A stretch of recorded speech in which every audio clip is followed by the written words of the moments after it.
After I found out how effective it was, I was so impressed. I wanted to make every other type of pentacle there was. So I spent that whole year just making batch after batch after batch of pentacles and giving them out to friends to test.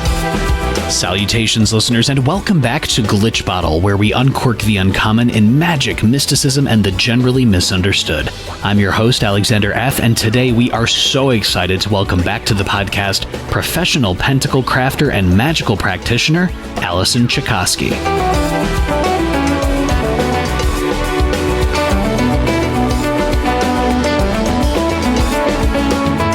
Listeners, this is the episode of Pentacles, and who better to be our guide than Alison Chicosky? Alison is a scholar of magic, including Solomonic, and a practitioner of the Greco-Egyptian magic of the PGM, and Alison also has experience in Hermetic magic, energy work, and the traditions of journeying with spirit allies.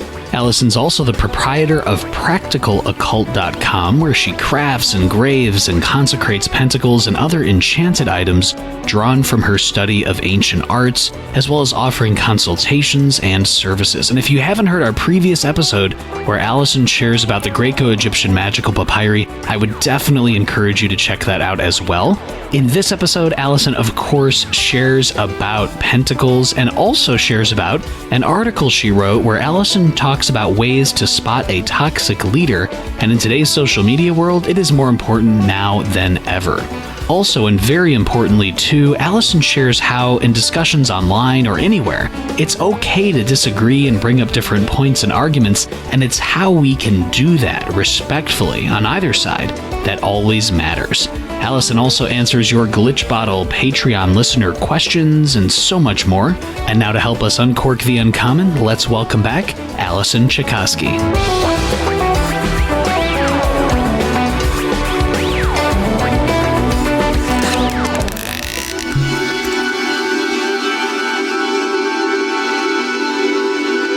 Alison Chicosky, thank you so much for taking the time again and stopping on the Glitch Bottle podcast.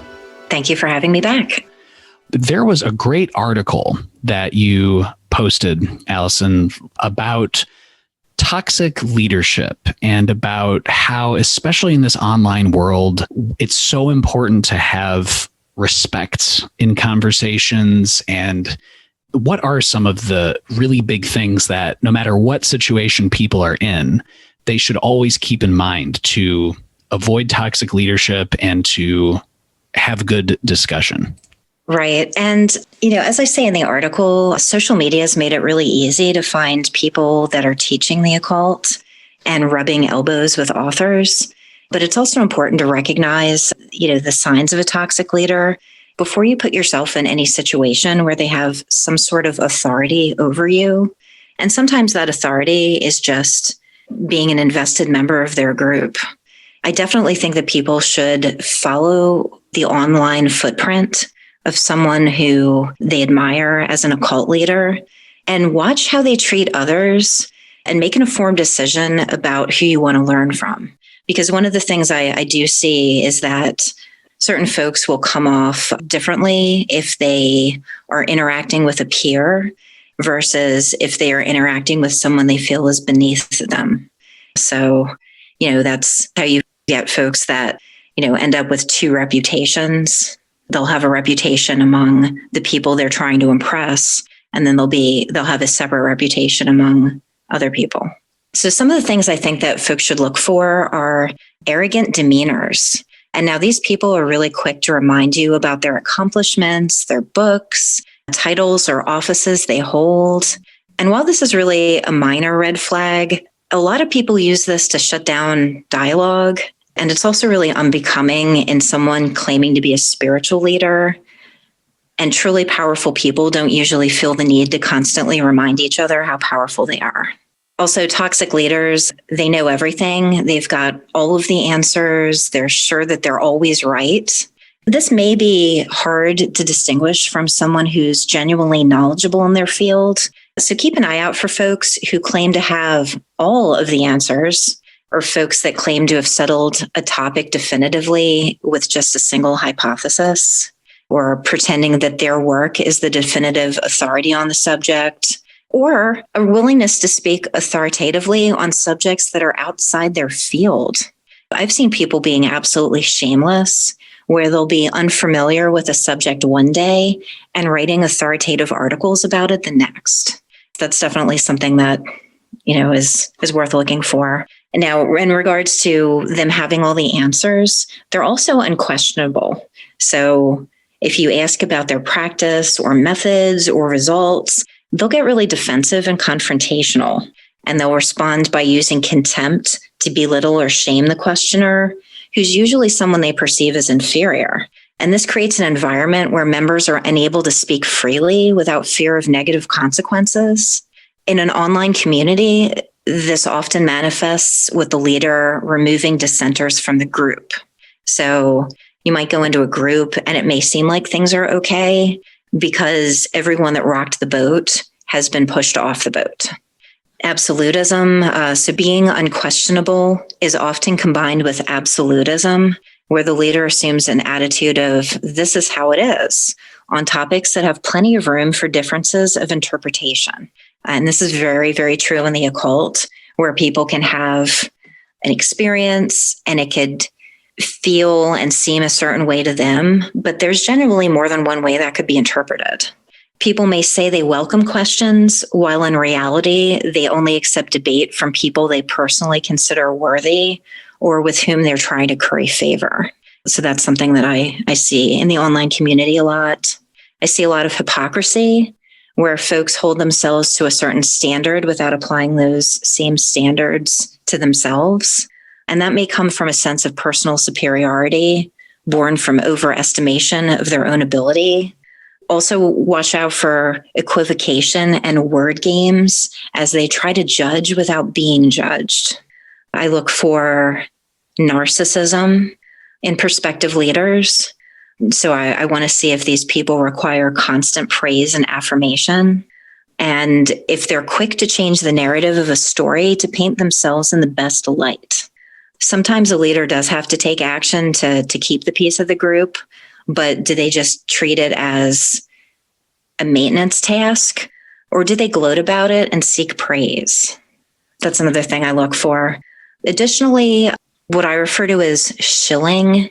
So as I do, many folks in the occult community sell services or items. They write books and they teach, but that can be toxic when combined with the red flags that I've previously mentioned. So their full online presence becomes a way to hawk their own business, and it's fed by the above red flags. And they see themselves as one of the elite few that's doing it right. So they'll engage in gatekeeping, and they won't hesitate to tell you how difficult something is and waving you away from self-study unless it is to their classes or books or products. Those are the things that I mentioned in my article as being just things that I'd personally saw. And I got to a point where I was so fired up about it, I actually wrote an article about it, which is still circulating from last year. There might be listeners out there who are saying, well, X, Y, and Z works for me, so should it work for other people? Can you share about how to navigate those waters in, say, an online forum? Right. And when things are in doubt, I usually just ask people to clarify, which gets back to sometimes people feel defensive when I say, hey, when you say you got really good results from this spell, can you clarify what that means?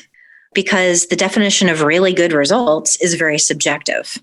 So I could say, hey, I did this prosperity spell, and within 5 minutes, I'd found 62 cents in the cushions of my couch. Wow, that was impressive.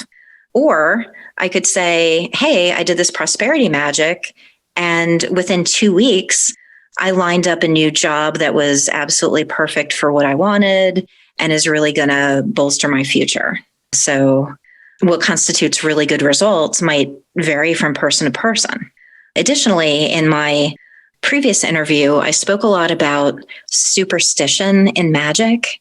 And I think that a lot of times when people are talking about this is how you should do things, versus you should absolutely not do this other thing. Sometimes people aren't really transparent about where they're coming from with that. And they can get those ideas because they read a book that said, oh, well, you should absolutely not do this during the dark of the moon. And maybe they just accepted that as the truth, which would be different from someone who tried to do it during the dark of the moon and then found out that the results were really not what they were looking for, or maybe they didn't get results. That would be something that's different. And usually people don't clarify where their opinion came from. So when I'm online and someone's doubling down on something, I like to try to find out, if possible, like, is that because you've done it and it didn't work? Or is this just a belief that you have? Because it could be either one. Can you, Alison, kind of share to that point about if someone is out there and they're online forums and they're posting, and then they come into contact with someone who's like, hey, I disagree with this. Can you share about how disagreement should be conducted in an online setting? And then also how disagreement is actually a really good opportunity to learn stuff? Yeah, well, I love talking with people that have experience that disagree with me because we've both done the thing. And, as I mentioned in my previous interview, sometimes these things are very subjective.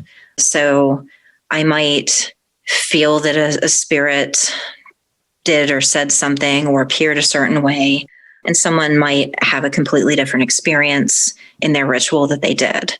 So I think there's a lot of room to discuss those things, but it's very hard to discuss them as we have these conversations today on the internet because we're not all speaking the same language. Like I said, you've got one person's result that they consider to be amazing, and someone else might look at that and say, that was actually pretty mediocre. But you can't tell unless someone tells you what actually happened. So I love when I talk to other experienced practitioners that disagree with me, because we can go back and forth, and hopefully one of us at least walks away with a better understanding of the other person's worldview, if not new information entirely. So I know I am personally willing to change what I believe based on new information, which I would like to think that other people would be able to do that. But, sometimes that's also really hard for people, especially if they grow up like in a tradition that tells you certain things, or, certain things have to be a certain way. One of the things I hear a lot is, oh, you can't practice, this specific type of magic unless you are a pious Christian, and then I say, like, well, there's a lot of people that aren't pious Christians that are doing this magic. So what does that mean? Listeners, definitely make sure to check the video description and the podcast description if you'd like to check out Alison's full article. And Alison, before we talk about Pentacles a little bit, is there anything else that you'd like to leave listeners with about either your article or just about important things to keep in mind in terms of the decorum of online discussions? I just want to say that while I wrote this article in response to things that I was seeing in the community, I periodically reread it because I don't want to fall into these traps myself. And I think you can come into things with the best of intentions and, just get sometimes tired of the type of things you see and hear online, especially when you've got a lot of people that are prone to delusion, and they come in and they're like, oh, I've, insert incredible claim here, that I have no proof for, that makes me the expert, and as someone who's doing the magic and seeing how things work, it can get very old to just read those posts all the time. And I want to make sure that as old and tiring as that gets, I don't let myself go to the extreme where I shut down dialogue. Like all of the groups that I've made and moderate or admin, I want them to be places where people feel like they can go in and express different opinions and talk about their different practices that might have worked different than the grimoire they were working from. And I think that we all benefit as a community when we discuss those things in a place that isn't going to kick you out if you disagree with the admin. The goal is, as you've intimated before, Alison, just learning and exchanging ideas and taking from it what you will, because I know with listeners out there, I think there's a period that you go through that's constant, that's every day, where you're taking in new information, seeing what works, and then choosing to go down a particular path. But that path that you go down might not be the exact same path that someone else goes down. It's just very important to keep that in mind for sure. And definitely check out the video description to read Alison's full article as well. And Alison, speaking of topics that are probably much discussed, and there's probably been a lot of debates on that, to just talking about debates, let's talk about the Pentacles. So you are, in addition to many other things, the proprietor of Practical Occult, where you craft, engrave, you consecrate pentacles and other enchanted items. And there are so many reviews of and people having direct experience with these kind of practical results using the vessel or the vehicle of the pentacles. So for the listeners out there who might not be too familiar, maybe they've read a little bit with the Key of Solomon and a few other things. Can you share, Alison, what are the pentacles and how does the term pentacle differ from other terms that we hear about all the time, like amulet, talisman, and phylactery? Can you just kind of set the record straight for us? I can try. So pentacles are originally called candari. The word pentacle has a French etymology, and they've got a wide variety of shapes on them. So I've heard people think that, oh, it's a pentacle, it's a 5-pointed star. That's not where the word comes from. Also, I'd like to give a shout out to Adley Nichols for being the first person to clarify that for me. He is much more of a scholar of this than I am. But you have these little, they can either be on virgin parchment or metal, but they're little like tokens that have symbols on them that originate as far back as the 14th century. They're like little tokens that work with spirits in a particular way. Now, you mentioned amulets, talismans, and phylacteries. Sometimes these words were used interchangeably, but usually when I think of talismans, I think of things like scholastic image magic and electional astrology, where you've got maybe a gem and you've got a spirit that comes and lives inside that gem, and you've made it at a specific astrological time so that the natal chart of that spirit is precisely perfect for the thing that you want that spirit to then do. Phylactery is based on the word for protection. So it's very much like an amulet. It protects you from something. Oftentimes they were protecting you from things like the evil eye or malevolent spirits that caused sickness, as was believed. You've additionally got some things that were intended to just protect you during a ritual versus other ones that are intended to have an effect during your daily life.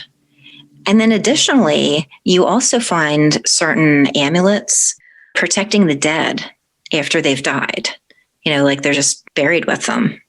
I know myself, and I really hope the listeners appreciate that, because yes, these terms get thrown around all the time. And so having to hear from someone like yourself who has all this practical experience is huge. And that actually leads to the next kind of two questions, which would be, Alison, can you kind of share a little bit about how did you first become involved in creating your own pentacles? And then once you were creating your own pentacles, how did that evolve into your highly praised pentacle creation and consecration service? Can you just kind of share a little bit about that journey?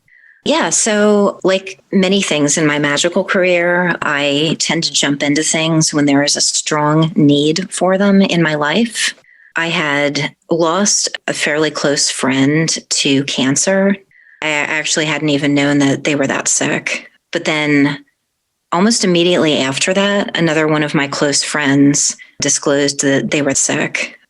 And I was very distraught. And as a magician, my initial response is, nope, I'm going to do whatever I can in my power to walk this back. So I contacted friends and we talked. They suggested that I make the second pentacle of Mars for my friend. So that's really what prompted me to do it. I had very little knowledge about pentacles or how to make them before this. And I kind of did a incredibly quick crash course between looking things up on the internet and asking friends. And then I just jumped right into it. And the very first batch I made out of paper, and I inked them with special planetary inks. And then I felt like it wasn't very strong at all. So the very second batch I did, I pulled out my Dremel, which is what I was using at the time. And I went to the hardware store, got some sheet metal, came back, cut it out, and used the Dremel to engrave it, did everything in the right timing. That subsequent pentacle that I made was very effective compared to the paper ones. So after I found out how effective it was, I was so impressed. I wanted to make every other type of pentacle there was.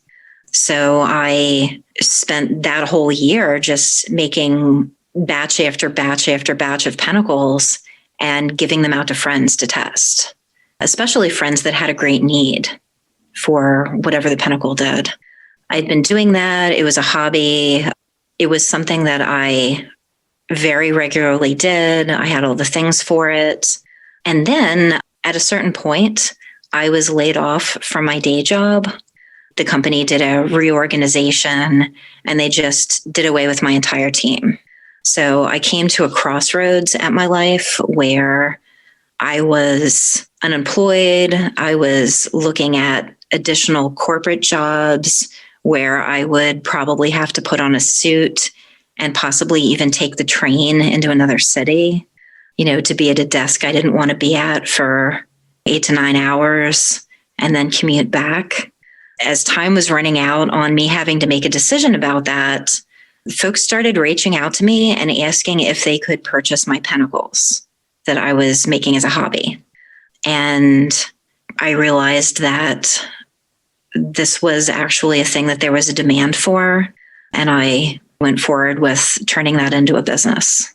Can you just kind of lay out for us, what should most people know about these sets of pentacles? Or in reverse, what do you think when it comes to the Key of Solomon pentacles? What are some things that people often misunderstand about them?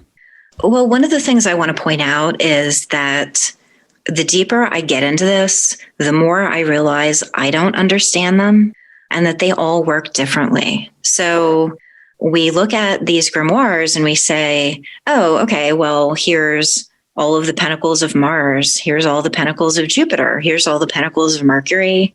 And then we just kind of assume that they work in a similar fashion, but that is not true.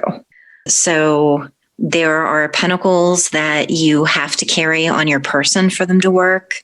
There are pentacles where the spirits say, I know you're the owner of this pentacle and I will watch over you even if you don't have this pentacle on you. So they'll watch over you from afar. There's just so much variety in them. And there's also more than one book. So there's the Clavicula Solomonus that folks are really familiar with. But then you also have all of these variant versions of the Keys of Solomon. And some of them have more instructions than others. Some of them have different pentacles, different rituals. There's a lot of variety with this stuff. And then additionally, there's also instructions on how people can invent their own new pentacles written in these grimoires. So, like I said, the more I talk to these spirits and the more I see how they work in practice, the more I realize that I just have more questions than I had before.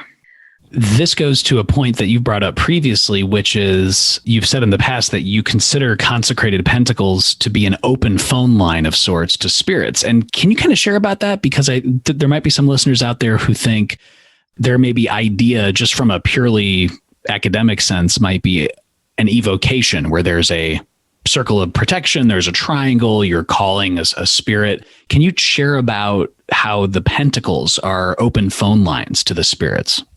Right. So the pentacle is like a token that is associated with a spirit. And it's got that association not only just for historical purposes, but because when you're making it, you call spirits and you ask them to empower with their powers this thing that you're making.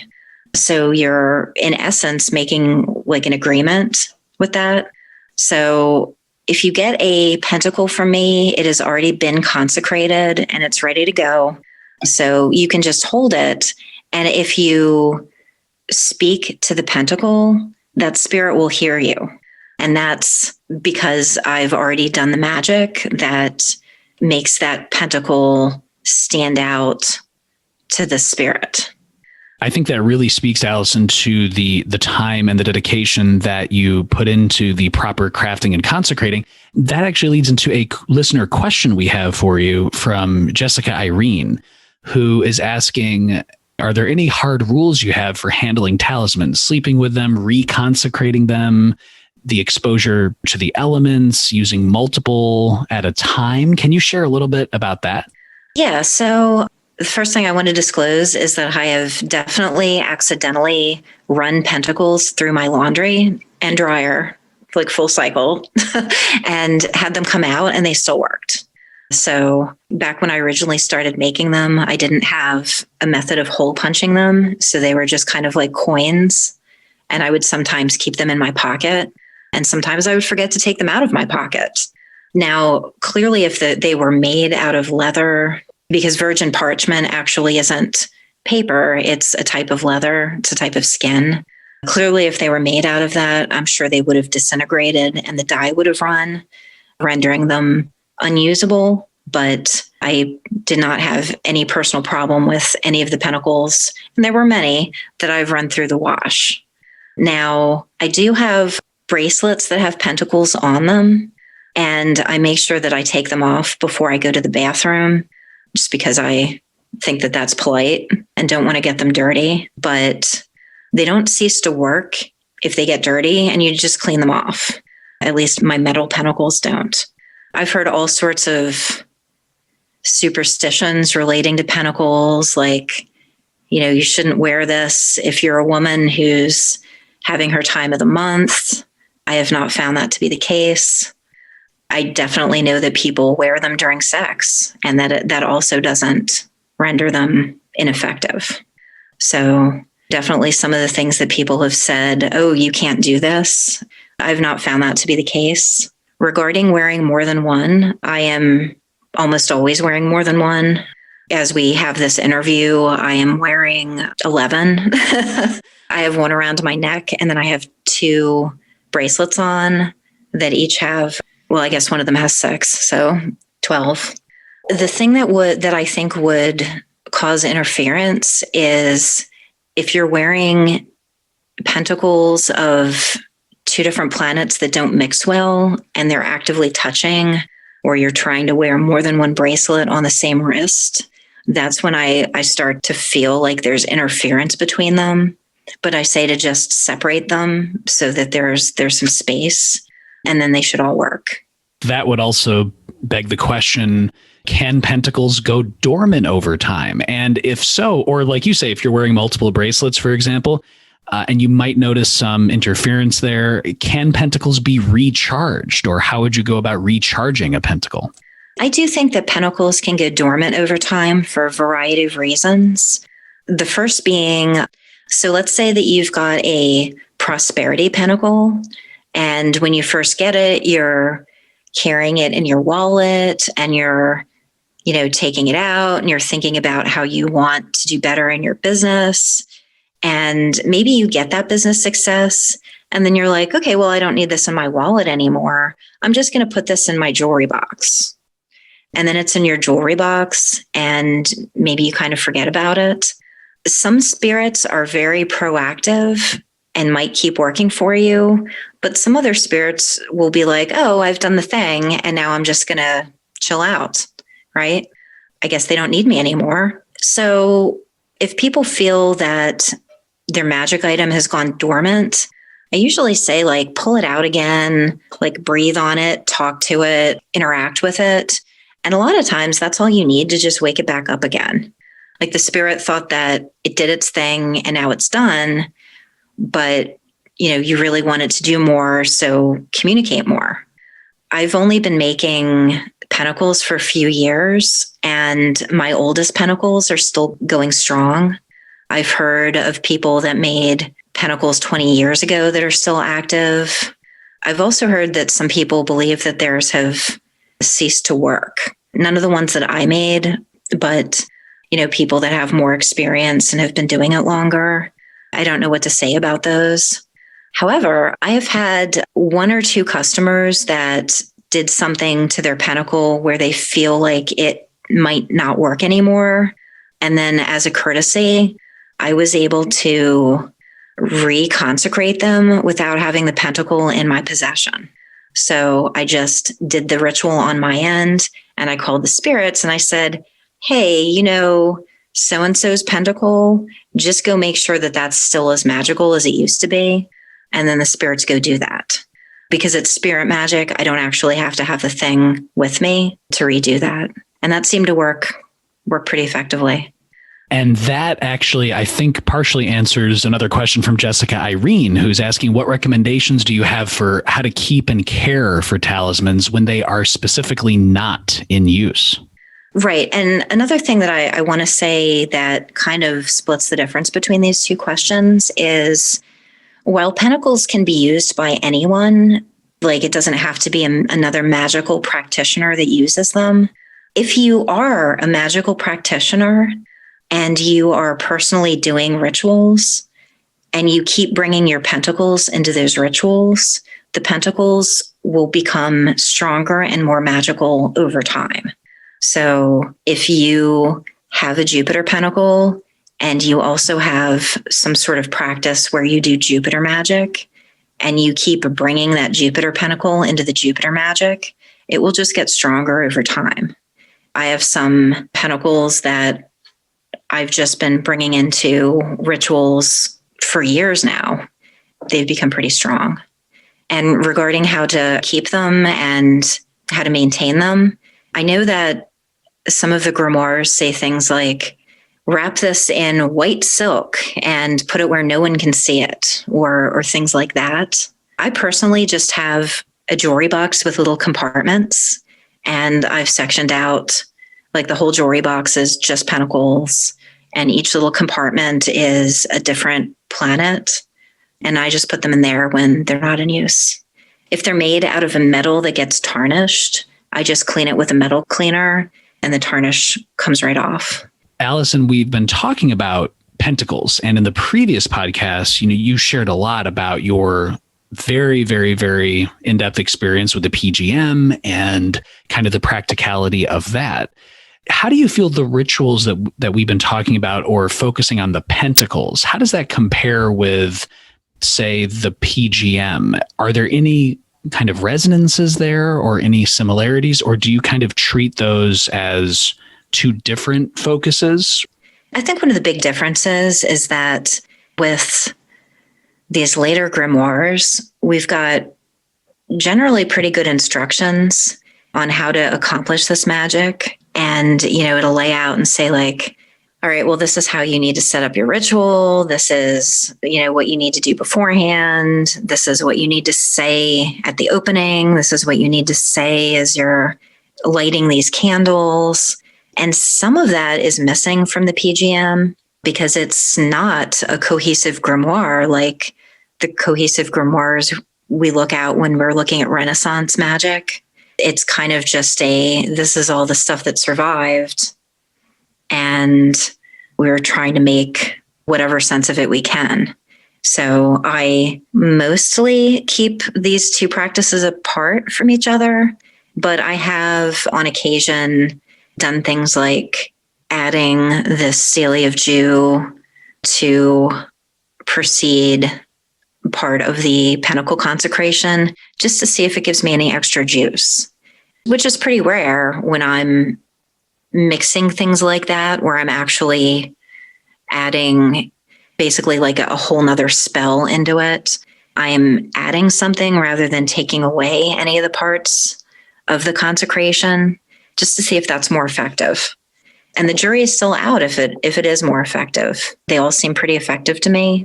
However, I've got some quirks that I've picked up over my practice. And I think that every magical practitioner that's, done this for any long length of time is going to get little quirks in their practice where I like to intone vowels before spells. And that's something that I get from my PGM practice. And I also like to use the formula of the Stele of Jew before I start really anything magically. It's just like a little prep that I add in addition to anything else I'm doing. And I think that Alison dovetails with a question we have from Jenny Tyson, who, when talking about results, Jenny's asking how you, Alison, keep track of successes, failures, how you adjust rituals for improvements. And I know we were talking about this a little bit in the previous podcast about journaling versus just kind of figuring things out and finding other ways to look at things. So can you share how you do kind of keep track of kind of improvements or successes? Like, how does that all fit? Regarding adjusting the rituals for improvements, when it comes to pentacles, I make so many of them and I make them so often that I've been able to do a lot of different things to just change it up a little bit. Like saying, if I use a larger or smaller candle, like the size of the candle, which also impacts how many days it will burn, does that have an effect? That was one of the things that I found did have an effect. If the ritual goes several days, it does seem to be stronger than if it's just a smaller candle and it burns out in one day. I like to change up single variables like that. And I've recently been experimenting with a friend who is one of the electional astrologers that makes the type of talismans that I discussed earlier, like the electional astrology talismans that have to be done in very precise windows of time and completely constructed in those windows of time to get the full benefit of the magic. I've got him picking out astrologically opportune moments for that I am then creating pentacles at those times to see if it makes them any stronger or better, or if the magic is differently flavored based on the astrology. Because at the end of the day, like, I don't really know until I try it. And even then, one test is usually not enough. This is a thing that you have to do multiple times to try to figure out if it really has an impact. I think that kind of leads to the follow-up question from Jenny Tyson, one of our listeners. Jenny is asking, I'm most interested in hearing about the experiences Alison has had with spirits, specifically on journeying with spirit allies. Jenny's saying, I'd like to hear descriptions of specific events and goals in this regard and how Alison accomplished them. Also, Jenny's asking if you could talk, Alison, a little bit about how you troubleshoot difficulties that occur. And Jenny adds, as far as the rituals are concerned, I'm more interested in the results of the rituals. My previous experience with journeying with spirit allies, that is something that I would always have a goal in mind before I would do it. So I'm not just, wandering around out of my body, trying to figure out what's happening. I'll go in there with an intention and I'll know that I want to meet an elemental fire spirit and I want to learn about it. And I want to make an alliance with it. So the way that I would go about that is I already have spirit guides that I work with, and I will work with them to network and have my spirit guide me to where that other spirit is. That was something I used to do quite a lot and had extensive training in doing.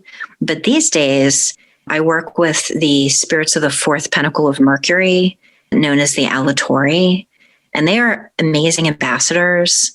And I can just get them to go find me other spirits I can work with and bring them to me or give messages or things like that.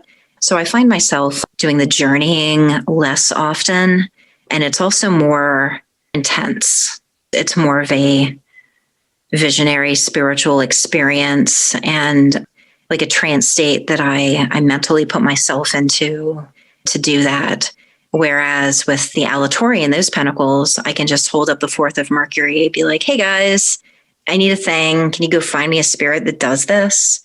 And they will. Alison, can you tell us, I think many listeners are curious about your upcoming projects, perhaps upcoming writings. Can you tell us a little bit about the main thrust of your subject matter in your upcoming book and kind of the broad strokes and the contents of this?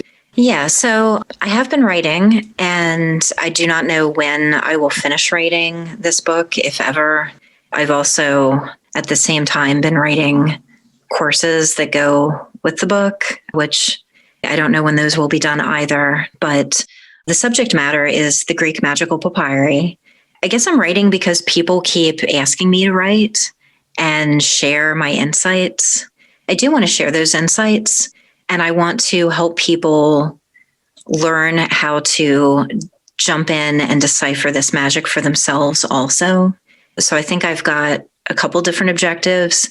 I want to give people magic that they can do that's relatively easy, but I also want to give them enough historical context and kind of a set of logical tools to think about this and approach this in a way that if we were to find additional texts from the time period and translate them, because they're certainly out there, that we would be able to just pick up those unseen texts and kind of jump into them based on what we've already contextualized. We will certainly keep our ear to the ground on any updates with that. Are you preparing, Alison, to perhaps eventually offer classes? And can you share about, if so, what kinds of classes? And is there anything you'd like listeners to know about upcoming investigations there? While I am working on classes, I don't know when they will be upcoming. It's much like the book, where when I didn't know very much about the PGM, but I had been studying it intently, I thought, oh, well, this is probably only going to take me a year. And here I am several years later, where I feel like every time I scratch the surface of anything in the PGM, that it leads to a vast underground network of tunnels that I had not previously realized that I need to explore. So I'll start off and I'll think that, oh, well, this is definitely the context for that. But then I will keep going, and then I'll be like, ooh, well, then there's this other text that makes it unclear. And it really could go either way. So that's kind of what I want to put into any courses or books that I write, where people can, as I said, have those logical skills where they can puzzle this stuff out. And also so that they know to look for things like translator bias and some other stuff that tripped me up initially and really could have led me astray. Can you share with us a little bit about where they can find you online and just any other resources that you want them to know about? Sure. So I've got a website at practicaloccult.com. I am also at Practical Occult on Instagram. And I've got a Facebook page as well for my business. If folks are interested in learning more about pentacles and talismans and amulets, collecting them, or even making your own, I would say to come over to my Amulet Makers and Collectors group. I tried to make that a place where folks can come in with any level of knowledge, and there's other folks that are really experienced that will help them get their pentacle making career or amulet making career or hobby, off the ground. And I find this for myself too, that anytime I start a new endeavor, I always have a lot of questions about it. And some of them are really basic and could just be answered by anyone who's ever done the thing. And sometimes I would get tripped up waiting to hear from people who've already done it because I didn't want to make a mistake. That's a really good place for those people to get those questions answered.